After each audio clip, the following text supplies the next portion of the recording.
All right, you ready? It's Kardinal Offishall here sitting with my homeboy Donnovan. Take 462. To be honest, never said this before, I'm bougie. And sports, it's disgusting. It smells filthy. It's absolutely not my thing.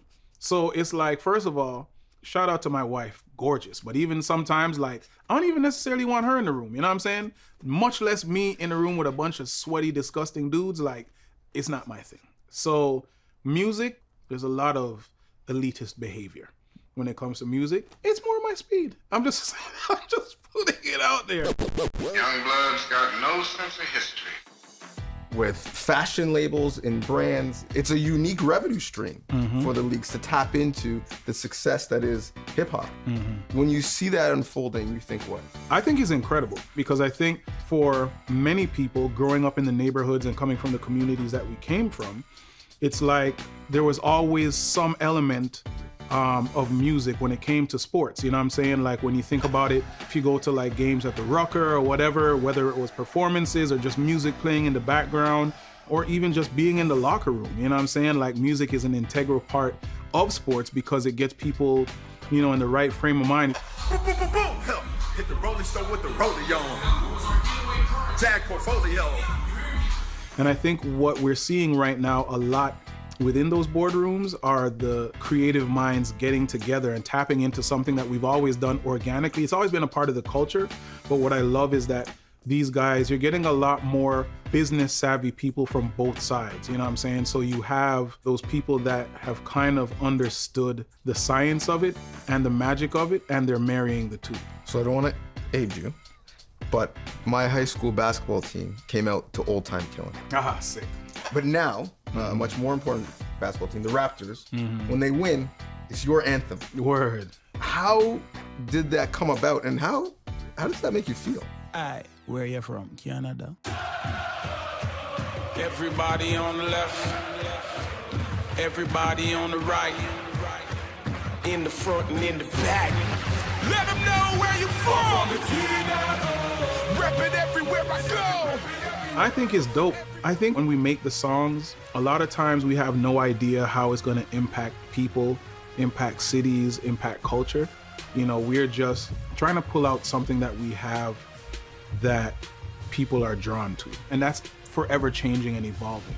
When it comes to that song that I made called The Anthem, myself and my cousin, we were in Jamaica at the time and we were sitting poolside, and that's when we co-produced the music together. And I was like, yo, this sounds so anthemic. But when I heard the music, I was like, yo, like, this needs to be another one of those songs that celebrates where we come from. And we went out and guerrilla style, we shot the video. I wanted it to resonate, but I didn't think it would have the legs and the staying power that it did. And what's incredible, you know, shout out to the Toronto Raptors organization and the MLSC, it's like this year when they approached us, they're like, listen, the fans love it, the culture loves it. You know, we would love it if you could tailor make it, you know what I'm saying, so that it rocks with the team of this year and so forth. And yeah, for me, like, listen, it's a lot of fun. It's super cool, like, when you see those little kids that are maybe going to their first game and they hear the song and, you know, maybe they'll see my name up on the, Jumbotron. The Jumbotron. I think it's very cool because I think at the end of the day, it's kind of like when we were younger and we remember the like the Let's Play ball that, okay, Blue Jay. It's the same way that there's kids growing up and it's so funny to hear them just say, like that's, you know what I mean? Like it's a part of the city's sports DNA to some degree. And to be a musician is one thing and to get your music out there is one thing, but to be able to be a part of the fabric of the city and the country where you come from, it's a whole other thing, man. And I've always worn it with pride, and it's always just been awesome to be that person that waves that flag. Because for many moons, I was never embarrassed. But a lot of the interviews that I would do, it was always a mockery. Like literally people used to mock us all the time. So what I love is this full 180 now to where it's like, you know how it is like when you go to America. Americans are very, Extra. They're extra, they're arrogant, they're stuck in their ways. But what I love is the same logo that they used to make fun of us for, like, oh, look at this Barney dinosaur logo that you have. It's the same ones that they're rocking now.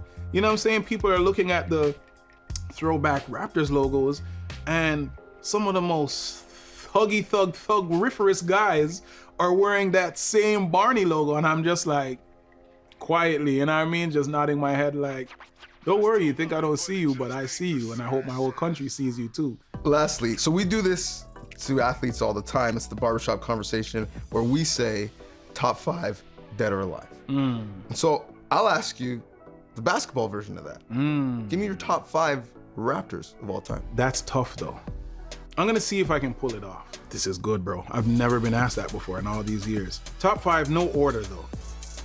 No order. Man like Mighty Mouse. Damon Stoudemire, For sure. Rookie of the Year. Man like Tracy McGrady. Of course, Vince. Man like Chris Bosh. The obvious 5 would be to say like either like DeRozan or Kyle Lowry, but I think just to put one of the new school people in there, the culture says he's my long lost son. But shout out to man like Scotty Barnes.